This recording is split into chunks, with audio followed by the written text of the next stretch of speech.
Good morning! So ano po ba ang messages ni God today sa atin from Mass?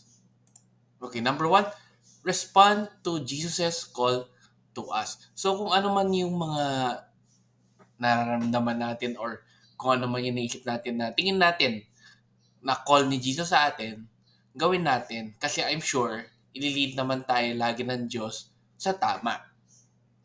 Which leads us to number two, how do we put our focus on God? So, ano ba yung mga things na pwede natin gawin para makafocus tayo lalo kay God sa pang-araw-araw natin na buhay?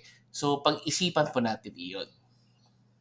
And number three, continue with our faith and live with it. So, kung ano pa yung mga paniniwala natin na tama naman po na alam natin na turo ng Diyos, alam natin na makakatulong rin sa kapwa po natin at mas lalong makakaganda sa buhay po ng ating mga kapwa or sa atin, i-continue lang po natin ang paggawa ng mga yon sa pang-araw-araw na buhay po natin. Plus, syempre, kung ano po yung mga utos ng Diyos or kung ano man yung mga alam natin na tama sa faith natin, lagi lang po natin tandaan na mag-continue lang po tayo sa paggawa ng mga yon or isabuhay po natin yon araw-araw.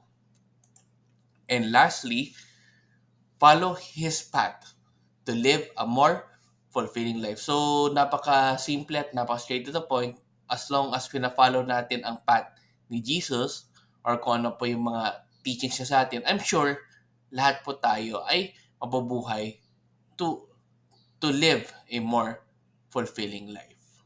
Ayan. So, hopefully, may natutunan kayo today, and let's end again with a simple prayer in the name of Father, Son, and Spirit. Amen. Lord, sa pang-araw-araw po naming buhay ngayon, pinagdadasal po namin na sana po ay masundan po namin kayo. Kung ano may mga teachings ay magawa rin po namin. Sana po ay lahat naman kami ay I'm sure pinagdadasal na magkaroon po sana kami ng fulfilling life.